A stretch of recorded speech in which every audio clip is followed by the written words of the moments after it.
আসসালামু আলাইকুম। এই যে এখন আমি একটা ছানা মিষ্টি বানাবো। আর এই ছানাটা কিন্তু আমি আগের ভিডিওতেই বলেছিলাম যে আমি যে বাটারটা থেকে ঘি বানাই, যেভাবে আমি বাটার তুলি, সেই বাটারের যে বাটারটা তোলার সময় যে পানিটা ইউজ করি, পানিটা অনেক দুধের মতো থাকে, সেটাকে আমি জাল করে ভিনেগার দিয়ে এরকম ছানা কেটে নিয়েছি। তো ওই ছানাটা দিয়ে যে এখন আমি একটা মিষ্টি বানাবো।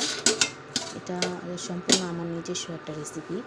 তো এই জন্য এই যে পাতিলে দিয়ে দিলাম, আর পাতিলে আমি আগে একটু লিকুইড দুধ ছিল, লিকুইড দুধটা আমি দিচ্ছি, কারণ হচ্ছে এই ছানাটা এই দুধেই রান্না করা হবে।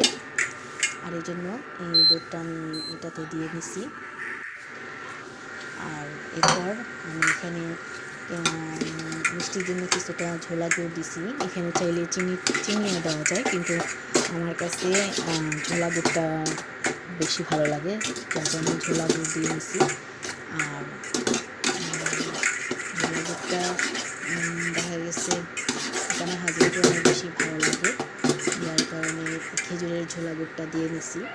আর এখানে একটু ফ্লেভারের জন্য সামান্য একটু এলাচ গুঁড়া, এটা অপশনাল, এটা চাইলে আপনারা দিতেও পারেন আবার নাও দিতে পারেন, কিন্তু আমার কাছে এটা খুব ভালো লাগে।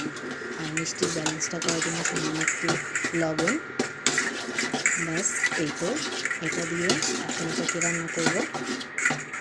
এভাবে এই দুধটা দেওয়ার মানে হচ্ছে লিকুইড দুধটা, এটা দিয়েই এই ছানাটা রান্না করা হবে। এই ছানাটা এভাবে জাল করতে করতে তারপরে যখন এই পানিটা টেনে আসবে, একটু শুকনো শুকনো ভাব হবে, তখন আমি এটাকে নামিয়ে নেব। অবশ্যই ওই মাঝখানে আমি একটু গুঁড়া দুধ দিয়ে দিয়েছিলাম, আর হচ্ছে একটু ফ্লেভারের জন্য একটু ঘি দিয়ে নিছি। এটা আমি দেখাইতে পারি নাই, আচ্ছা যাই হোক। তো এই যে হচ্ছে আমার ফাইনাল লুক। এটা এভাবে আমি বাটিতে করে তারপর এটাকে আমি ফ্রিজে রেখে দেবো। তারপর যখন এটা ঠান্ডা হবে তখন এটাকে কেটে সার্ভ করবো।